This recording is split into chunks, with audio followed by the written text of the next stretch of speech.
Nay, manliligaw ko nga pala. Hi tita, ako nga pala si Enzo, ang soon-to-be jowa ni Scarlett. Enzo? Anak, di ba yan yung anak ng mayor? Opo, Nay. Galing mo talaga pumili, anak. Mukhang magkakapera ako, ah. A few moments later. O sige, pumapayag na ako na maging jowa mo tong anak ko. Yes! Pangako tita, hindi ko papaiyakin si Scarlett. Pwede mo na akong i-kiss. Pops, may bayad ang kiss sa anak ko, ha? Nay, ano na naman yan? Aba, syempre, ang mahal ng diaper at gatas mo ng bata, tapos libre lang. Ano naman? Tita, magkano po ba? Magkano? Eto price list. Holding hands, 200 pesos. Hug, 300 pesos. Kiss sa kamay, 500 pesos. Kiss sa noo, 700 pesos. Kiss sa lips, 1,000 pesos. At kung makikipag-date kayo sa isa't isa, 3,000 pesos at dapat sagot mo yung bill, ha? 3 hours lang yon. Kung mag-extend ka, pwede naman magbayad ng additional. At bawal tumawad. Pili ka na lang. Ngayong mahal naman, Diyos ko. Ano naman? Business is business. Kailangan ko ma-ROI mga nagastos ko sa'yo. Ito po tita, cheque. Unlimited kiss na yan, na. Cheque? Kahit gumawa pa kayo ng 10 anak. 1 million ba to? Ano to? Idedemanda mo ko? Ano ba ginawa ko sa'yo? Oo, ipapademanda kita. Gagawin mo pa akong business mo, ha? Wala ka namang business permit. Tsaka ang mahal naman ng mga presyo mo. Di naman gano'ng kaganda tong anak mo. Teka lang, joke lang yun eh. Mahilig talaga ako mag-ganon. Isusumbong ko kayo sa tatay ko, Mayor. See you sa kulungan. Kukulong na naman ako. Tindahan ni Crush yun ah. Makabili nga. Pabili po. Ano yun? Ay, hello. Pabili po nun. Sige. Andiyan po ba yung crush ko? Ay, wala siya. Natutulog siya. Sayang naman. Eto na binili mo. Ay, thank you. May kailangan ka pa ba? Wala na po. Ba't nandito ka pa? Di naman po natutulog yung crush ko eh. Kulit mo naman. Natutulog nga siya. Paanong tulog? Gising nga siya. Ayan o, nanonood siya. Lalambingin ka't aalagaan, ikaw lang ang tatabi.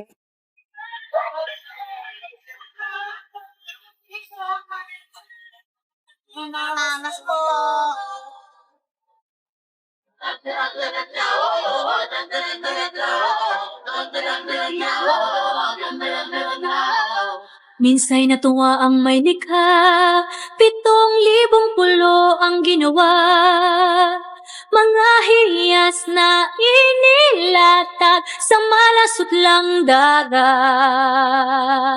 At ang bayan niyang pinili, nasa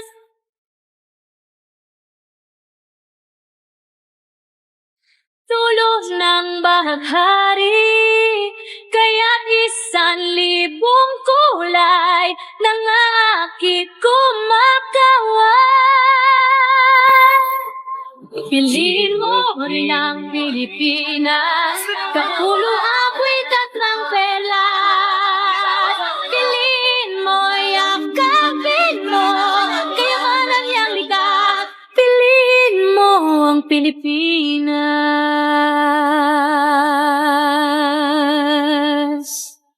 Anak ko, binilan kita ng bagong cellphone. Di ba gusto mo to? Thank you po, Nay. Magagamit ko po to sa school. Nay, meron din po ba ako? Anak, sa susunod ka na lang, ha? A few moments later. Wow, bagong cellphone? Ang ganda, di ba? Pwedeng patingin? Sige ate, Paborito ka talaga ni nanay, no? Deserve mo naman. Salamat, ate. Deserve mo din to. Ate, ba't mo ginawa yun? Eto ang tatandaan mo. Ako ang magiging paborito ni nanay. Basag na. Aray! Nay! Anong nangyayari dito? Nay, sinaktan mo ako ni Kyle. Totoo ba to, Kyle? Nay, hindi po. Pinasag niya nga po yung cellphone ko eh. Hindi po totoo yan, Nay. Sinungaling ka. Kyle, anong nangyayari sa'yo? Lumalaki na ata ulo mo. Nay, may kailangan kang marinig. Deserve mo din to. Ate, ba't mo ginawa yun? Eto ang tatandaan mo. Ako ang magiging paborito ni nanay. Nay. Lalo mo lang ako binigyan ng dahilan kung bakit hindi ikaw ang paborito kong anak. Be, picturean mo nga ako. Sisend ko lang dun sa crush ko. Sige, Be, mag-posing ka na dyan. Yan, sige pa. Maganda ba, Be? Tingin nga, Be. Tangina mo, Be? Nilaloko mo ba ako? Todo post ako dito tapos naka-front cam pa lang hinayupak ka? Ang pangit mo kasi, Be. Klase mo ka yan. Hampir ko kaya to sa'yo. Oh, wala magkokopyahan ah. Be, nasagot ka ba sa number 6? Ay, letter B. Letter B. Thank you. Be, anong sagot sa 10? B. B. Pass your papers in 5. B. Ano yun? Be, dali na. Anong sagot sa 10? Sa number 10? Mama mo. Nangita ka? Binigyan kita ng sagot tapos inbabalik mo sa akin? Ako na yan. O, ito. Bigay mo sa mama mo. Ay, sorry na. A few moments later. Be, di ba crush mo yun? Be, huwag kang maingay. Baka marinig niya. Psst, hoy! Crush ka daw neto, oh! Kung ina mo, Be. Crush mo ako? Hello. Tingnan mo nga itsura mo. Pangit mo. Aray! Halika dito, Be. Kulang pa yan. Be, kumalma ka.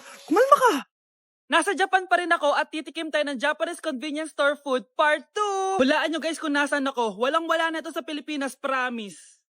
Hindi talaga pwedeng wala akong mabili tuwing pupunta ako dito sa Family Mart. Tignan niyo naman, parang lahat gusto mong itry, di ba? Guys, may nakita ko. Parang may ganito ako. Okay pa ba to? Parang panis na. Add to cart. Guys, mukhang masarap to. Oh. Add to cart natin to. Guys, nakita ko kanina daming Japanese na kumakain nito. So, add to cart natin to. Guys, parang masarap din to. Oh. Famichiki. Add to cart.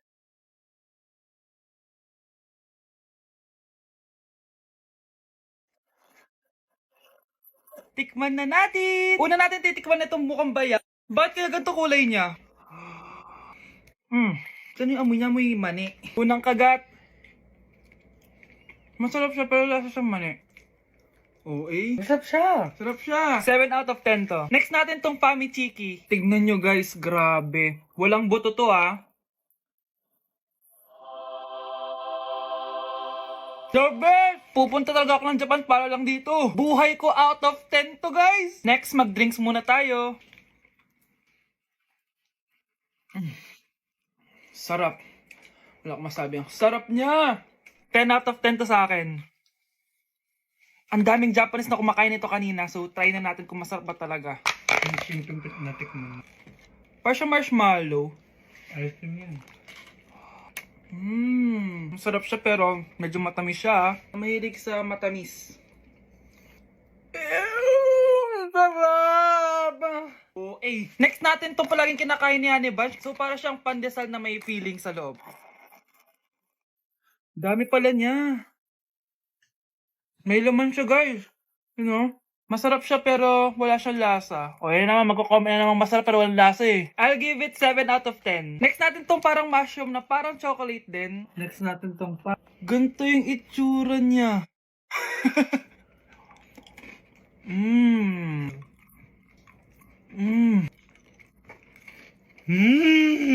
Uy talaga. Masarap to guys, 9 out of 10. Okay guys, last natin tong soy sauce flavored moisturized crackers. So, lasa siyang toyo. Tikman na natin.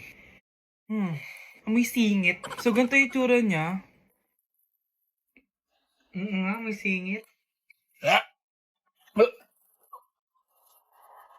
Wag nyo try guys. 1 out of 10 lang to. So, yun lang naman guys, no? Kung gusto nyo ng part 3, mag-comment lang kayo dyan. And malapit na kami umuwi sa Pilipinas. Bye-bye. Anak, binilang kita ng bagong cellphone at bagong tablet. iPad, tapos iPhone. Nay, para saan to? Sus, nagmamaang-maangan ka pa. Kala mo di ko alam na with honors ka sa school. With honors? Oo, Nay. Deserve mo yan, anak. Oo, Nay. Deserve ko to. Ganda nito. Pupuntahan pa na natin yung teacher mo. Magpapasalamat tayo. Nay, wag na. Patay ako pag nalaman ni nanay na jowa ko yung teacher. Ay, naku, bilisan mo, tara na.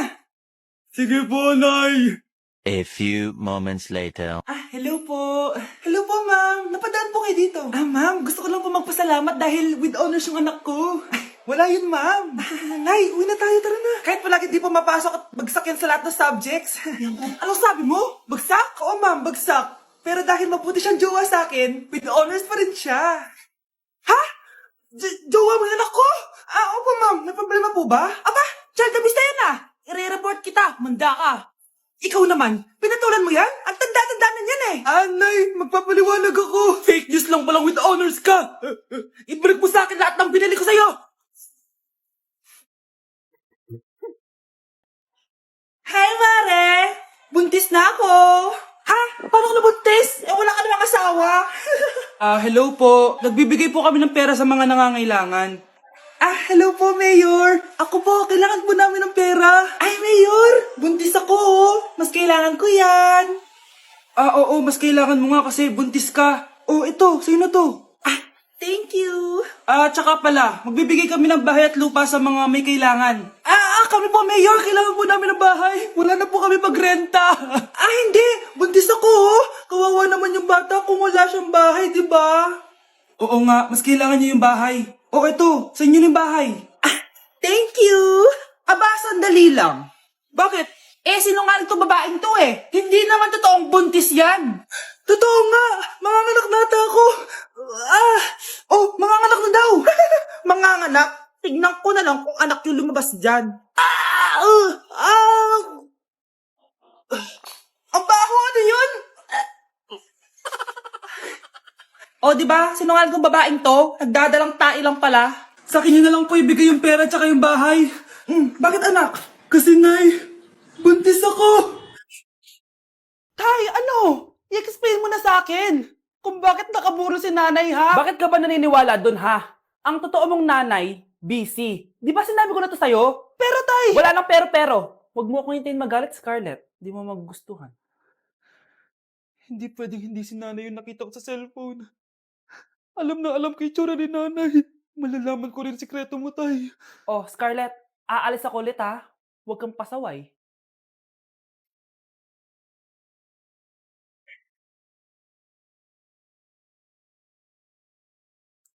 Nasa yung cellphone ko? Hello po. Pwede na po maklaim yung 10 million peso na galing sa insurance ng namatay niyo pong asawa. Insurance? Pasaway ka talaga? Pinatay mo ba si nanay, ha? Para makuha yung insurance niya? Hindi mo naiintindihan, anak. Napakahayop mo! Tatawag ako ng polis! Itigil mo yan, anak! Nay, buhay ka? Oo, anak. Nagtago ako. Pag nagsumbong ka sa polis, masisira lahat ng plano namin ng tatay mo. Hindi ko maintindihan. Ano nangyayari? Pinatay ko ang kakambal ng nanay mo. Para maniwala sila na siya talaga ang namatay. At makuha natin ng mga pera sa insurance. Sawang-sawa na ako sa buhay na to. Marami akong pangarap, anak. Gusto ko na gumanda yung buhay natin. Naririnig niyo ba yung mga sarili niyo, ha? Hindi ba kayo natatakot sa mga pinaggagawa niyo? Kung yayaman tayo sa maling paraan at sa paraan na magtatago ka sa polis, nay, itigil niyo na to, please. Please lang. Nay, kamusta na po kayo ni tatay? Eto anak, okay naman. Ikaw, kamusta ka na? Eto nay, malapit ako matapos ng college. Sana paglabas niyo ni tatay, marami na akong ipon. Huwag kang mag-alala anak, konti panahon na lang. Magkakasama ulit tayo ng tatay mo. See you, nay. Miss ko na kayo. See you soon, anak.